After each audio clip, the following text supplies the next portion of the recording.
पचैल माता को मेरा प्रणाम।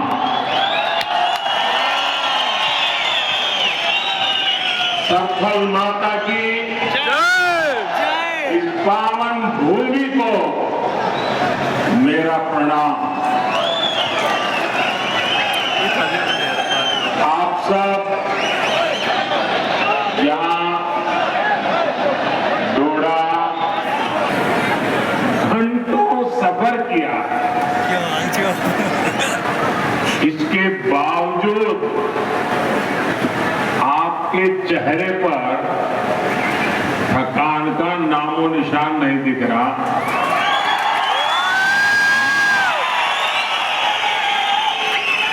और चारों तरफ जोश ही जोश है।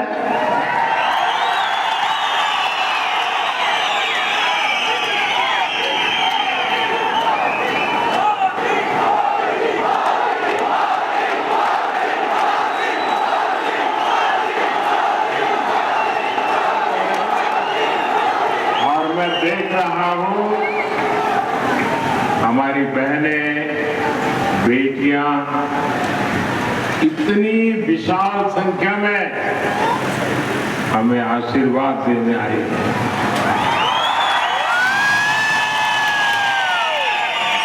मैं आपका बहुत बहुत आभारी हूं। आपका ये प्यार, आपके आशीर्वाद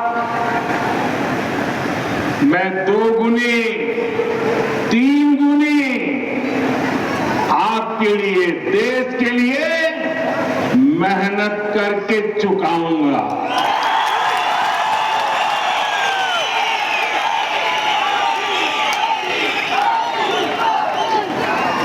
हम और आप मिलकर के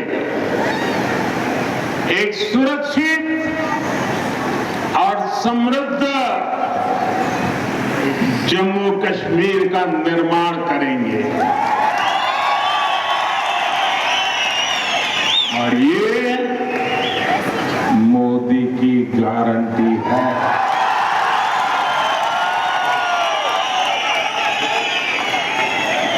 साथियों, इस बार जम्मू कश्मीर का चुनाव जम्मू कश्मीर का भाग्य तय करने वाला है। आजादी के बाद से ही हमारा प्यारा जम्मू कश्मीर विदेशी ताकतों के निशाने पर आ गया। इसके बाद इस खूबसूरत राज्य को परिवारवाद ने खोखला करना शुरू कर दिया। यहां जिन राजनीतिक दलों पर आपने भरोसा किया, उन्होंने आपके बच्चों की चिंता नहीं की। उन राजनीतिक दलों ने सिर्फ और सिर्फ अपने बच्चों को आगे बढ़ाया। जम्मू कश्मीर के मेरे नौजवान आतंकवाद में पिसते रहे और परिवारवाद को आगे बढ़ाने वाली पार्टियां आपको गुमराह करके मौज काटती रही। इन लोगों ने जम्मू कश्मीर में नए नेतृत्व को कभी भी उभरने ही नहीं दिया। अगर मैं आया ना उधर कसम से।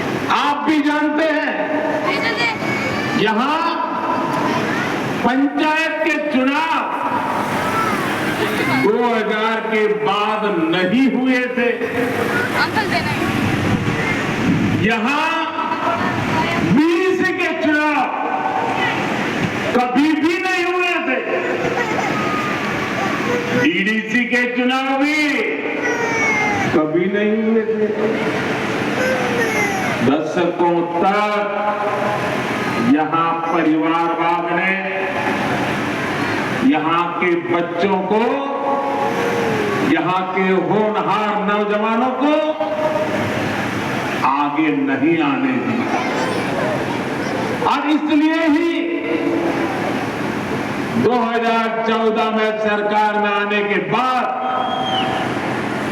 मैंने जम्मू कश्मीर में नौजवानों की नई लीडरशिप को आगे लाने का प्रयास किया है।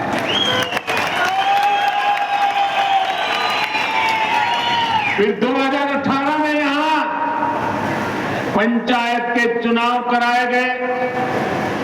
2019 में बीडीसी के चुनाव हुए और 2020 में पहली बार डीडीसी के चुनाव कराए गए। और ये चुनाव क्यों कराए गए? ताकि जम्मू कश्मीर में डेमोक्रेसी ग्रास रूट तक पहुंचे। यहाँ के मेरे युवा जमहूरियत की कमान संभालने के लिए आगे आए। यही मेरी कोशिश थी। यहाँ परिवारवादी राजनीति करने वाले नहीं चाहते थे कि यहाँ का नौजवान राजनीति में आगे आए। हमने इन परिवारवादियों के इरादों को चुनौती दी और नतीजा क्या हुआ? लोकल बॉडी के इलेक्शन के बाद जम्मू कश्मीर में 30-35 हजार नए नौजवान राजनीति में आए, जम्मू कश्मीर की कमान संभाली।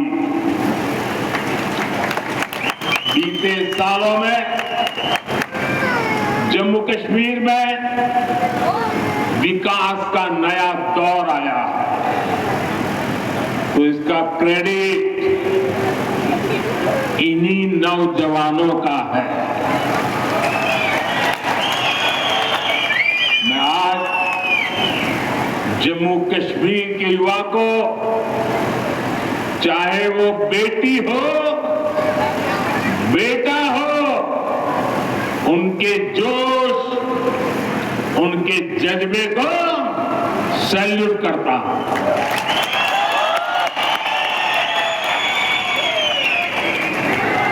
साथियों, जम्मू कश्मीर का इस बार का विधानसभा चुनाव 3 खानदानों और जम्मू कश्मीर के नौजवानों के बीच में है। एक तरफ 3 खानदान है और दूसरी तरफ सपने लेकर के निकल पड़े जम्मू कश्मीर के मेरे नौजवान बेटे बेटियां हैं। ये 3 खानदान, एक खानदान कांग्रेस का है, एक खानदान नेशनल कॉन्फ्रेंस का है, एक खानदान पीडीपी का है। जम्मू कश्मीर में इन 3 खानदानों ने मिलकर आप लोगों के साथ जो किया है वो किसी पाप से कम नहीं है।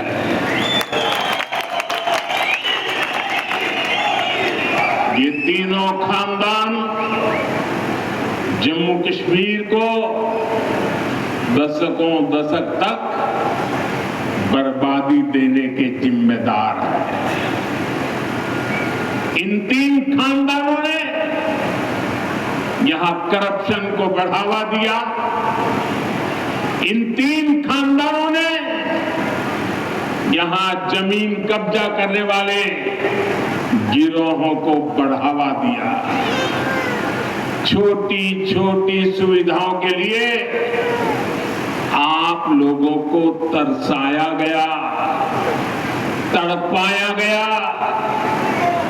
सरकारी नौकरियों में सिर्फ उन्हीं लोगों को भर्ती किया गया जो इन 3 खानदानों के खास थे।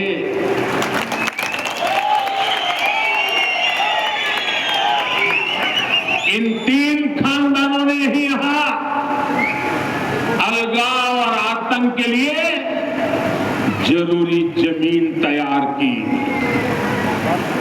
और इसका फायदा किसने उठाया? देश के दुश्मनों ने। ये लोग आतंकवाद को इसलिए पाल पोस रहे थे ताकि इनकी अरबों खरबों की दुकान चलती रहे।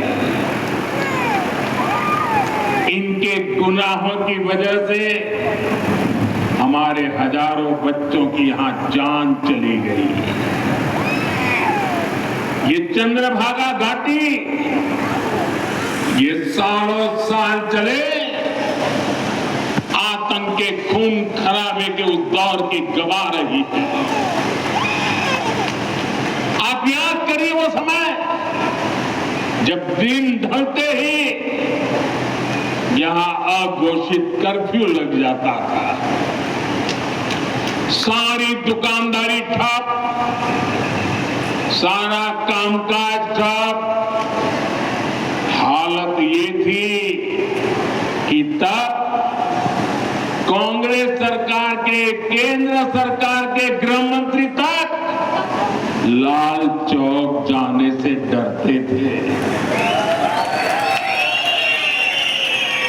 साथियों, जम्मू कश्मीर में आतंकवाद अब अपनी अंतिम सांसें गिन रहा है।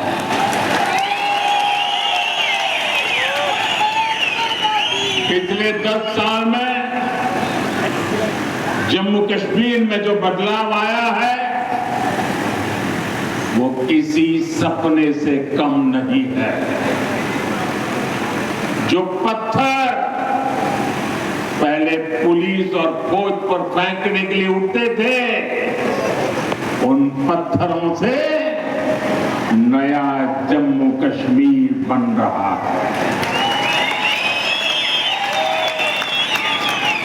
और ये सब कुछ किसने किया है?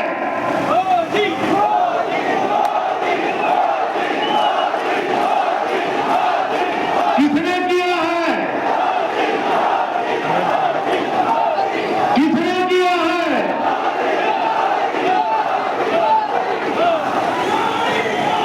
ये मोदी ने नहीं किया, ये जम्मू कश्मीर के डोडा के आप लोगों ने किया है।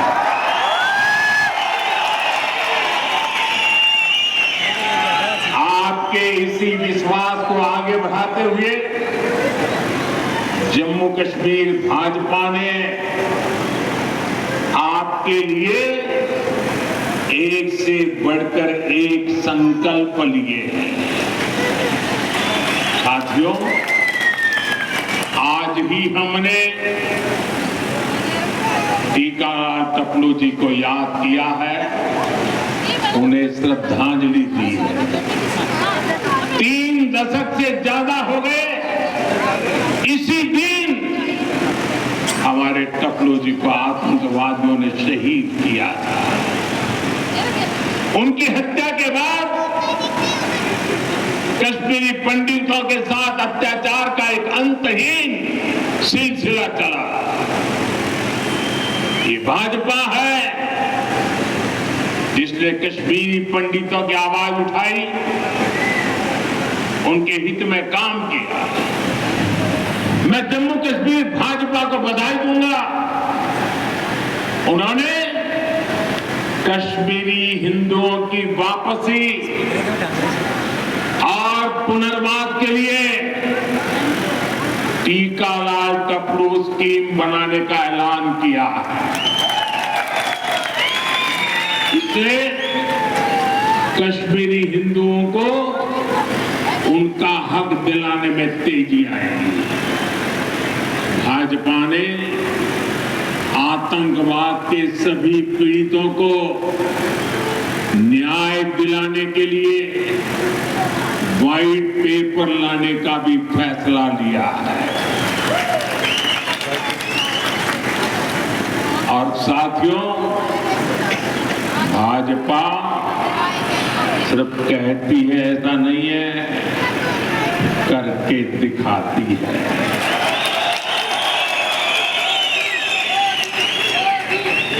यहां मंच पर हमारी बेटी शगुन बैठी है। इनके पिता और चाचा दोनों को आतंकवादियों ने मार डाला था। अब भाजपा ने आतंकवाद पीड़ित इस बिटिया को टिकट दिया है।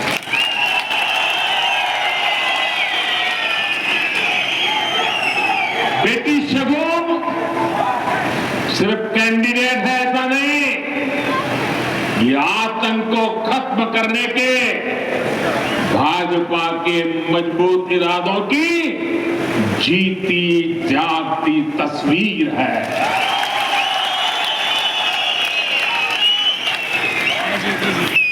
साथियों, जिन राजनीतिक दलों ने बरसों तक जम्मू कश्मीर पर राज किया, उन्होंने आपके बच्चों के भविष्य पर कभी ध्यान नहीं दिया। आप याद कीजिए, यहां पहले एक स्कूल खोलने के लिए आपको कितना संघर्ष करना पड़ता था। आपको एक स्कूल, एक कॉलेज खुलवाने के लिए भी आंदोलन करना होता था। एक छोटी सी सड़क बनवानी हो, पानी की टंकी बनवानी हो, आपको आंदोलन किए बिना, पुलिस की लाठी खाए बिना कोई सुनने को तैयार नहीं था। कई साल लग जाते थे, लेकिन कुछ नहीं होता था। मेडिकल कॉलेज, इंजीनियरिंग कॉलेज, ये सब खुलना तो यहां किसी बड़े सपने से कम नहीं था। आज जब आप यहां से घर जाइएगा तो इत्मीनान से जरूर सोचिएगा कि क्यों आपके बच्चों को इन सब से महरूम रखा गया। जिन्हें आप अपना समझते रहे, उन्होंने आपको कभी अपना माना ही नहीं है। आपको उनके लिए सत्ता तक पहुंचने की सीढ़ी मात्र थे।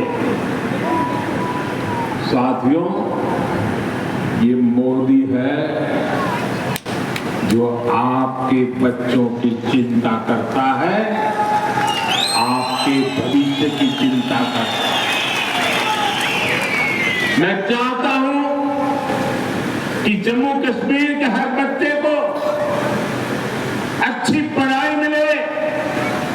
मैं चाहता हूं यहां का हर बच्चा खूब आगे बढ़े। इसलिए बीते 4-5 साल में ही भाजपा सरकार ने यहां अनेकों नए स्कूल खोले हैं, बहुत सारे कॉलेज बनवाए हैं। आप भी देखिए, डोडा के मेडिकल कॉलेज की डिमांड कब से थी, वो अब जाकर के पूरी हुई है। एक समय था जब यहां के नौजवान अच्छी पढ़ाई के लिए देश के दूसरे राज्य में जाने के लिए मजबूर थे। आज मेडिकल कॉलेज हो, एम्स हो, आईआईटी हो, जम्मू कश्मीर में सीटें कई गुना बढ़ाई गई।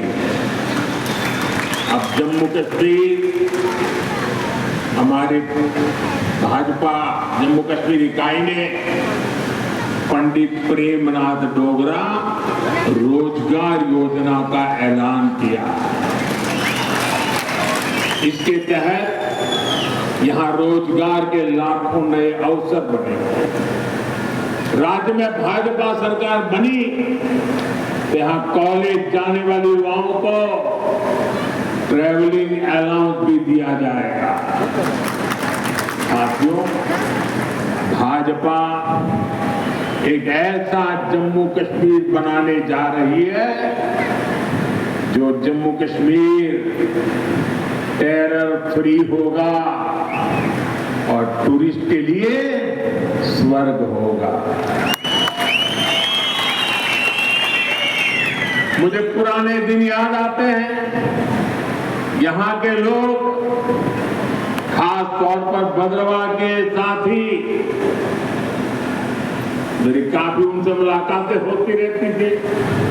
वो बड़े गर्व से कहते थे किसी समय कि मोदी जी यहाँ फलाना फिल्म की शूटिंग होती थी, मोदी जी वहां फाद फिल्म की शूटिंग थी, सीन शुरू हुआ था। लेकिन आतंकवाद बढ़ने के बाद यहाँ फिल्म वालों का आना बंद हो गया। पिछले 10 वर्षों की मेहनत के बाद अब ये हालात भी बदलते नजर आ रहे हैं। यहाँ देश ही नहीं, दुनिया भर से फिल्म वाले शूटिंग करने आए। हम ऐसी व्यवस्था बना रहे हैं। इसके लिए नई फिल्म पॉलिसी भी बनाई गई है। मेरा जम्मू कश्मीर अब फिर फिल्मों में छाएगा, दुनिया में छाएगा। मुझे खुशी है कि अब यहाँ होटल, रेस्तरां, ढाबे सभी गुलजार रहने लगे। लाखों लाख टूरिस्ट हर साल आ रहे हैं। मुझे लोग बताते हैं यहाँ भद्रवाह में बड़े बड़े होटल बनने लगे हैं। मेरे भाई और बहनों, यहाँ टूरिज्म का और विस्तार हो, आप लोगों के लिए आना जाना भी और आसान हो, इसके लिए केंद्र की भाजपा सरकार यहाँ कनेक्टिविटी को भी मजबूत कर रही है। चेनानी नाथरी टनल हो, बनिहाल काजीगुंड टनल हो, नए पुल, नए फ्लाईओवर इस क्षेत्र की पहचान बन रहे हैं। आप याद करिए, पहले जम्मू से रामबन और बनिहाल जाने में 6-6, 8-8 घंटे लग जाते थे। अब लोग बताते हैं कि जम्मू से बनिहाल 3 घंटे में और जम्मू से श्रीनगर 5-6 घंटे में पहुंच जाते हैं। हम जम्मू कश्मीर के अनछुए हिस्सों को भी रेल से जोड़ रहे हैं। जिला रामबन, डोडा, किश्तवाड़ और कश्मीर घाटी के लोग भी सीधे दिल्ली तक रेल से पहुंच सके। हम आपका ये सपना पूरा करके रहेंगे। बहुत जल्द ही दिल्ली से रामबन होते हुए ट्रेन श्रीनगर तक जाने वाली है। रेलवे लाइन का काम पूरा हो गया है, स्टेशन बनकर तैयार है और ट्रायल भी शुरू हो गया है। बहुत जल्द ही ये हिस्सा भी रेलवे द्वारा पूरे देश से जुड़ जाएगा। साथियों, यहाँ गरीब से गरीब परिवार को बेहतर शिक्षा मिले, बेहतर इलाज मिले, ये हमारा संकल्प है। जम्मू कश्मीर देश का वो राज्य है जहां हर परिवार को 5 लाख रुपए तक का मुफ्त इलाज मिलता है। अब जम्मू कश्मीर भाजपा ने हर गरीब परिवार को 7 लाख रुपए तक मुफ्त इलाज देने का ऐलान किया है। साथियों, महिलाओं के जीवन से परेशानी कम से कम हो, ये भी भाजपा की प्राथमिकता है। बीते वर्षों में जम्मू कश्मीर के दूर सुदूर के गांवों तक भी नल से जल पहुंचा है, बिजली पहुंची है, मोबाइल के टावर पहुंचे हैं। इससे भी माताओं बहनों का जीवन आसान हुआ। जम्मू कश्मीर भाजपा ने परिवार की सबसे बड़ी महिला, उसके खाते में हर साल 18,000 रुपये जमा करने की भी घोषणा की।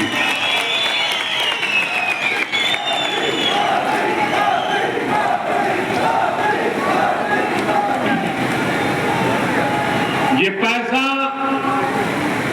हर परिवार को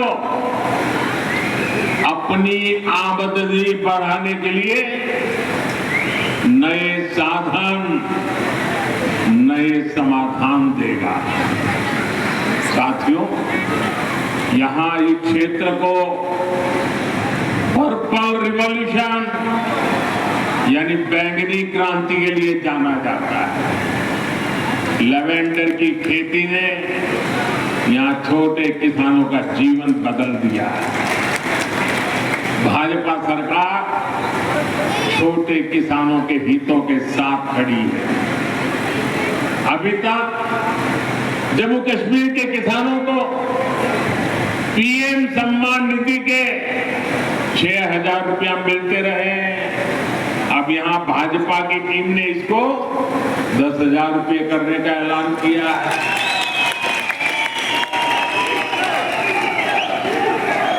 साथियों, जम्मू कश्मीर में रहने वाला कोई भी व्यक्ति,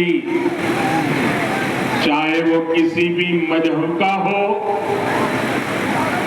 किसी भी आस्था से जुड़ा हो, किसी भी वर्ग का हो, भाजपा की प्राथमिकता है आपके हर अधिकार की रक्षा की गारंटी मोदी ने दी है। जम्मू कश्मीर को पूर्ण राज्य का दर्जा देने का काम भी भाजपा सरकार ही करेगी। लेकिन आपको ऐसे लोगों से सावधान रहना है जो अपने स्वार्थ के लिए आपका अधिकार छीनते रहे। आपने देखा है आजकल ये लोग संविधान को अपनी जेब में रखते हैं। संविधान की किताब कोई सम्मान नहीं, जेब में रख दो। और ये दिखावा क्यों कर रहे हैं? अपने काले कारनामों को छिपाने के लिए कर रहे हैं। हकीकत क्या है? ये जम्मू कश्मीर का बच्चा बच्चा जानता है। इन लोगों ने बाबा साहब के बनाए संविधान की आत्मा को नोच दिया था। वरना क्या कारण था कि हमारे जम्मू कश्मीर में 2 संविधान चलते थे? क्यों जम्मू कश्मीर के लोगों को वो हक नहीं मिलता था जो बाकी देश में मिलता था? यहां हमारे पहाड़ी भाई बहन मैं देख रहा हूं यहां आए हैं, क्या कारण है कि इतने साल तक उनको आरक्षण नहीं मिला। जम्मू कश्मीर में एससी, एसटी, ओबीसी का नाम तक नहीं लेते थे। इतनी पीढ़ियां गुजरने के बाद उनको भाजपा ने आकर के भाजपा सरकार ने आरक्षण दिया। आज ऐसे अनेक साथी हैं जिनको पहली बार वोट डालने का हक मिला है। भारत का संविधान हर किसी को वोट का अधिकार देता है। ये संविधान को जेब में लेकर गए घूमने वालों ने 75 साल तक आप में से कुछ लोगों को वोट देने का अधिकार छीन लिया था। साथियों, मैं जम्मू कश्मीर की सभी माताओं बहनों से भी कहूंगा, इन्होंने इतने दशकों तक आपको भी धोखा ही दिया। इन्होंने ऐसे कानून बनाए कि आपको अपनी ही जमीन पर बेगाना कर दिया है। मैं सभी मुस्लिम बहनों बेटियों को भी एक बात याद दिलाना चाहता हूं। जब हमने 3 तलाक को खत्म करने का कानून बनाया तो कांग्रेस, नेशनल कॉन्फ्रेंस और पीडीपी ने ही इसका विरोध किया। ये आपके हिमायती नहीं है, ये सिर्फ अपने खानदान का हित सोचते हैं। साथियों, आपके सामने कांग्रेस और नेशनल कॉन्फ्रेंस की घोषणाएं भी है और भाजपा का संकल्प पत्र भी है। आपके लिए जानना जरूरी है कि ये लोग कह क्या रहे हैं और उसका नतीजा क्या होगा। नेशनल कॉन्फ्रेंस, पीडीपी और कांग्रेस आर्टिकल 370 को वापस लाना चाहते हैं। आपके लिए इसका मतलब क्या होगा? इसका मतलब होगा ये 3 खानदान मिलकर पहाड़ी समाज का आरक्षण फिर छीन लेंगे। जम्मू कश्मीर में अनेक लोगों को वोटिंग का जो हक मिला है वो भी छीन लिया जाएगा। 35A वापस आई तो माताओं बहनों के हकों पर फिर वही पुरानी पाबंदी लग जाएगी। आप याद रखिए, इनके घोषणा पत्र लागू हुए तो फिर स्कूल छलने लग जाएंगे, फिर बच्चों के हाथ में पत्थर होंगे, फिर हड़तालें होंगी, कारोबार पर ताले लगेंगे, नौजवान बेरोजगार घूमेंगे। क्या आप इनको वो खौफनाक दिन वापस लाने देंगे क्या? वापस लाने देंगे क्या? साथियों, ये संविधान की बातें करते हैं और नफरत की दुकान पर मोहब्बत की दुकान का बोर्ड लगा करके घूमते हैं। मैंने आज अखबारों में पढ़ा, लोकतंत्र का एक महत्वपूर्ण पिलर होता है हमारा स्वतंत्र मीडिया। आज एक खबर पड़ी, अमेरिका गए हुए भारत के एक अखबार के प्रतिनिधि को अमेरिका में जिस प्रकार उसके साथ जुल्म किया गया, उसने अपनी पूरी कहानी पब्लिक के सामने रख दी। अमेरिका की धरती पर हिंदुस्तान के एक बेटे को, वो भी एक पत्रकार को, और वो भी भारतीय संविधान की रक्षा के लिए काम करने वाले पत्रकार को कमरे में बंद कर करके उनके साथ जो व्यवहार हुआ है, क्या ये लोकतंत्र को, संविधान की मर्यादाओं को उजागर करने वाले विषय? क्या अमेरिका की धरती पर